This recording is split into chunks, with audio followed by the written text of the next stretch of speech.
তোমার জন্য কিন্তু একটা জিনিস আছে, সারপ্রাইজ। কি কি সারপ্রাইজ জানো?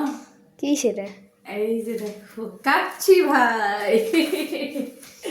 ঠিক আছে, কাচ্চি ভাই চলে আসছে, দেখি কাচ্চি ভাই কি কি আছে। এই হচ্ছে একটা ওয়াটার বোতল, আর এটা হচ্ছে সুমিতের কোকা কোলা। দেখি তো কাচ্চি ভাইয়ের ভিতর কি কি আছে। আর এই যে শসা আর একটা কাঁচামরিচ। এই যে হচ্ছে তোমার কাচ্চি ভাই। তো দেখি তো একটু খুলি, একটু খুলি। এই দেখো কাচ্চি ভাই, কাচ্চি দিলে কি কি আছে একটু দেখি।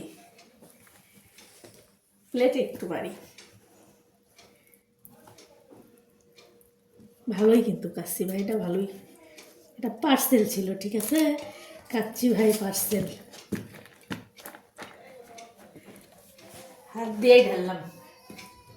এই হলো কাচ্চি ভাই। ভাবলাম যে একটু ভালো করে ডেকোরেশন করবো, তার হলো না। যেরকম হয়েছে সেটাতেই আলহামদুলিল্লাহ। তো সুমিত বাবু তো কাচ্চি ভাই আমাকে নিয়ে যেতে বলে বারবার, যে আম্মু আমাকে একটু কাচ্চি ভাই নিয়ে যান কাচ্চি খাওয়াতে। তো যাই হোক, কাচ্চি কিন্তু বাড়িতে এসে গেছে। তো এটা হচ্ছে ওদের দুই ভাইয়ের। এত তো খেতে পারবে না সুমিত, দুই ভাই মিলেই খাবে। তো আপনাদের সাথে শেয়ার